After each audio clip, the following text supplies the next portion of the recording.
हर जन परवार सधार है, एक ही कुली सब जगत छुड़ावे। भगती दी हर अरज़ोई खुदा दे दर प्रवान हुंदी है। अंतरजामता तो उपर परम पदवी भगती दी है। मेरी बांदी भगत छुड़ावे, बांदी भगत ना छुटै मुँह। परमेश्वर भगतां दी सर्व इच्छा पूरक है। फिर भगत अपने सेवक दियां 21 कुलां तक उदाहरण की समर्था भी रखता है। ये प्राप्ति सच्ची शरधावान ही कर सकता है। बाबा जी दे इस पिंड पच्चो कला नेड़े रमते साधु जो कथावाचक भी सन, कथा करते सन। उन्हां दे कन्नी बाबा जी की स्रोत पई। संगत नूं नाल लैके बाबा जी दी दर्शनां लई पुच्छो आ गए।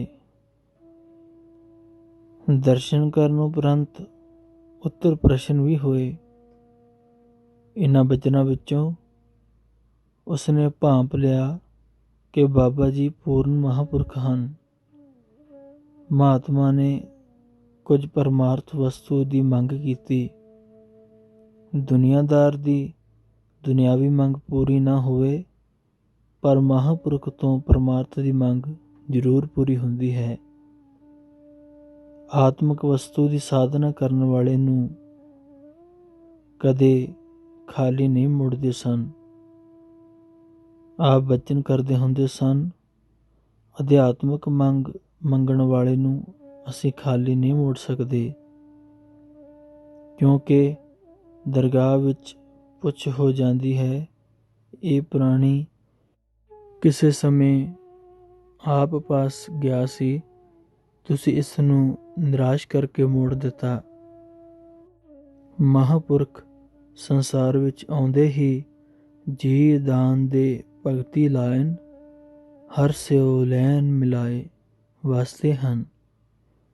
इस तो उपरंत महात्मा कई नगरां विच हुंदे होए बाबा जी दे जन्म स्थान मंसूरवाल ढिलवां दे इलाके चले गए। नेड़े ही एक पिंड बुढ़ा थेह है, उत्थे कथा करन लग गए। कथा करन समय उन्होंने बाबा जी दी शरधा नाल सिफत की। रोज सिफत सुन के संगतां ने पुछया, वो किहड़े महापुरख हन, कित्थे रहिंदे हन, उन्हां दा जन्म स्थान किहड़ा है। महात्मा ने जिन्ना कुछ सुनिया सी दस दिता। हौली हौली गल बाबा जी दे नगर मंसूरवाल पहुँच गई। बाबा जी दे वड्डे भरा सरदार फूला सिंह अते भरजाई महाकौर दे कन्नी स्रोत पई। माई महाकौर कुछ दिनों बाद पुछ पड़ताल करके पुच्छो पहुँच गई। बाबा जी ने सुख शांत पुछण तो बाद पिंड दे अपने बचपन के साथियां दे बारे पुछया। उन्हां विचों कई मर चुके सन, जिहड़े अजे दुनिया विच सन। उन्हां दे नाम माई ने दस दिते। रात नूं माई नूं रवायत अनुसार किसी दे घर माइयां कोल सौण लई भेज दिता। सवेर होण ते फिर माई डेरे आ गई। 2 दिन रहण तो बाद माई नूं ਤੋਰਨ ਸਮੇਂ ਤਾਕੀਦ ਕੀਤੀ कि जदों दूजी वार आए तां मेरे भाई फूला सिंह, काला सिंह, शेर सिंह नंबरदार, मीहा सिंह नंबरदार, मईया सिंह दर्जी ते चौकीदार मुंदा जुलाहे नूं नाल लैके आई। माई वापस चली गई। कुछ दिनों बाद माई उपरोक्त ਨਾਮ ਦੇ ਸਾਰੇ ਬੰਦਿਆਂ ਨੂੰ ਲੈ ਕੇ ਆਈ। ਆਪ ਨੇ ਇਹਨਾਂ ਨੂੰ ਕਈ ਦਿਨ ਰੱਖਿਆ। ਉਹਨਾਂ ਆਗਿਆ ਮੰਗੀ ਤਾਂ ਆਪ ਨੇ ਬਚਨ ਕੀਤਾ, ਇੰਨੀ ਜਲਦੀ ਕਿਉਂ ਕਰਦੇ ਹੋ? ਦੋ ਆਦਮੀਆਂ ਨੇ ਆਪਣੀਆਂ ਮਜਬੂਰੀਆਂ ਦੱਸੀਆਂ। ਇੱਕ ਨੇ ਕਿਹਾ, ਮੇਰੀ ਮੱਝ ਸੂਣ ਵਾਲੀ ਹੈ। ਬਾਬਾ ਜੀ ਨੇ ਕਿਹਾ, ਮੱਝ ਸੂ ਪਈ ਹੈ ਅਤੇ ਕੱਟਾ ਦਿੱਤਾ ਹੈ। ਦੂਜੇ ਨੇ ਕਿਹਾ, ਮੇਰੀਆਂ ਛੱਲੀਆਂ ਕੋਠੇ ਉੱਪਰ ਸੁੱਕ ਰਹੀਆਂ ਹਨ, ਕੋਈ ਚੁੱਕ ਕੇ ਨਾ ਲੈ ਜਾਵੇ। ਉੱਤਰ ਵਿੱਚ ਬਾਬਾ ਜੀ ਨੇ ਫਰਮਾਇਆ, ਤੇਰੀਆਂ ਛੱਲੀਆਂ ਦੀ ਰਾਖੀ ਭੜੋਲਾ ਪਿਆ ਹੁੰਦਾ ਹੈ। ਆਪ ਰੱਖਣਾ ਚਾਹੁੰਦੇ ਸਨ। ਫੇਰ ਮੁੜ ਕੇ ਆਉਣ ਦਾ ਬਚਨ ਲੈ ਕੇ ਆਗਿਆ ਦਿੱਤੀ, ਪਰ ਮਈਆ ਸਿੰਘ ਨੂੰ ਛੁੱਟੀ ਨਹੀਂ ਦਿੱਤੀ। 1 ਮਹੀਨੇ ਬਾਅਦ ਛੁੱਟੀ ਦਿੱਤੀ। ਤੁਰਨ ਸਮੇਂ ਉਸਨੂੰ 13 ਰੁਪਏ ਸ਼ਰਾ ਕਰ ਦਿੱਤੇ ਅਤੇ ਹੁਕਮ ਕੀਤਾ, ਖਜ਼ਾਨੇ ਵਿੱਚ ਰੱਖਣੇ ਹਨ, ਤੋਟ ਨਹੀਂ ਆਵੇਗੀ। ਇਹ ਬਚਨ ਸੱਤ ਹੋਇਆ, ਪਰ ਮਕਾਨ ਬਣਾਉਣ ਸਮੇਂ ਇਹ ਰੁਪਏ ਅੱਗੇ ਪਿੱਛੇ ਹੋ ਗਏ, ਫਿਰ ਉਹ ਨਹੀਂ ਮਿਲੇ। ਦੂਸਰੇ ਸਾਰੇ ਪ੍ਰੇਮੀ ਜਦ ਘਰ ਪਹੁੰਚੇ ਤਾਂ ਜੋ ਬਚਨ ਹੋਏ ਸਨ ਸਭ ਪ੍ਰਤੱਖ ਹੋਏ ਸਨ। ਮੱਝ ਨੇ ਕੱਟਾ ਦਿੱਤਾ ਸੀ, ਛੱਲੀਆਂ ਦੀ ਰਾਖੀ ਭੜੋਲਾ ਪਿਆ ਸੀ।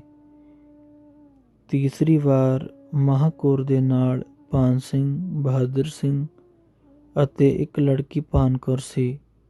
ਦਰਸ਼ਨ ਕਰਨ ਤੋਂ ਬਾਅਦ ਬਾਬਾ ਜੀ ਨੇ ਬਚਨ ਕੀਤਾ, ਲੜਕੀ ਦਾ ਨਾਂ ਬਦਲ ਕੇ ਸ਼ਾਮੂ ਰੱਖ ਦਿਓ, ਸੁਖੀ ਵਸੇਗੀ।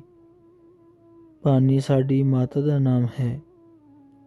ਉਹਨਾਂ ਨੇ ਕੋਈ ਧਿਆਨ ਨਾ ਦਿੱਤਾ, ਨਾਮ ਬਦਲਣ ਵਿੱਚ ਕੀ ਹੈ।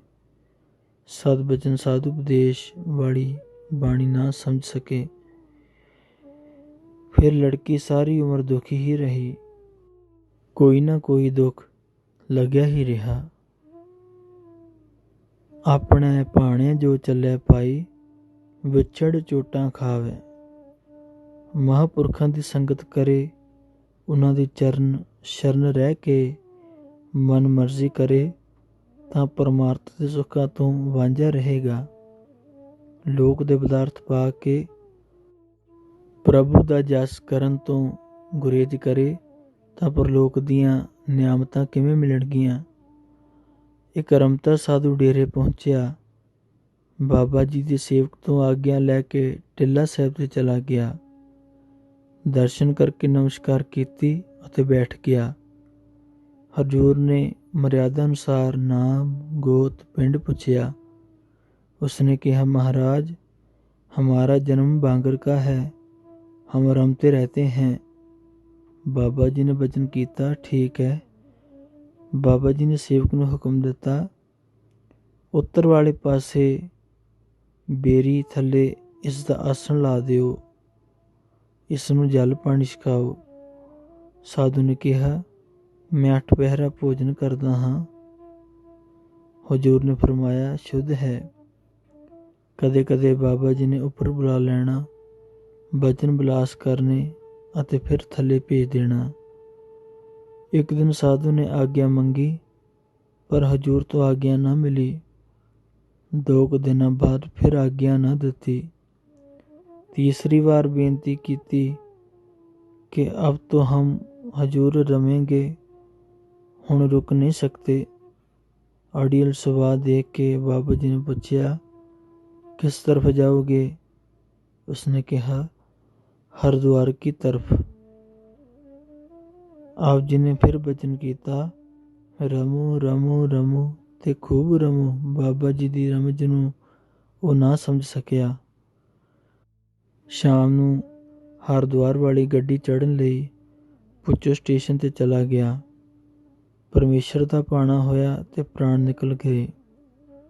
ਦਿਨ ਚੜ੍ਹੇ ਤੋਂ ਪਤਾ ਲੱਗਾ ਕਿ ਸਟੇਸ਼ਨ 'ਤੇ ਕੋਈ ਸਾਧੂ ਮਰਿਆ ਪਿਆ ਹੈ। ਬਾਬਾ ਜੀ ਕੋਲ ਵੀ ਖਬਰ ਪਹੁੰਚ ਗਈ। ਬਾਬਾ ਜੀ ਦੇ ਇੱਕ ਸੇਵਕ ਪੁੱਛੋ ਮੰਡੀ ਚੌਧਰੀ ਨੇ ਦੱਸਿਆ, ਕਿ ਇਹ ਉਹ ਸਾਧੂ ਬਾਂਗਰ ਦਾ ਹੈ ਜੋ ਬਾਬਾ ਜੀ ਕੋਲ ਬੇਰੀ ਹੇਠਾਂ ਰਹਿੰਦਾ ਸੀ। ਸੇਵਕ ਨੇ ਵਾਪਸ ਆ ਕੇ ਬਾਬਾ ਜੀ ਨੂੰ ਖਬਰ ਸੁਣਾਈ। ਸੁਣ ਕੇ ਹਜ਼ੂਰ ਨੇ ਬਚਨ ਕੀਤਾ, ਸ਼ੁੱਧ ਹੈ। ਬੈਠੀ ਸੰਗਤ ਨੇ ਬੇਨਤੀ ਕਰ ਦਿੱਤੀ, ਮਹਾਰਾਜ ਇਹ ਕੀ ਕੌਤਕ ਹੈ। ਇੱਥੋਂ ਜਾਣ ਸਮੇਂ ਤਾਂ ਉਹ ਤੰਦਰੁਸਤ ਸੀ। ਬਾਬਾ ਜੀ ਨੇ ਬਚਨ ਕੀਤਾ, ਉਸ ਦੀ ਉਮਰ ਇਤਨੀ ਸੀ, ਅੰਤ ਸਮੇਂ ਹੀ ਆਪਣੇ ਪਾਸ ਆਇਆ ਸੀ।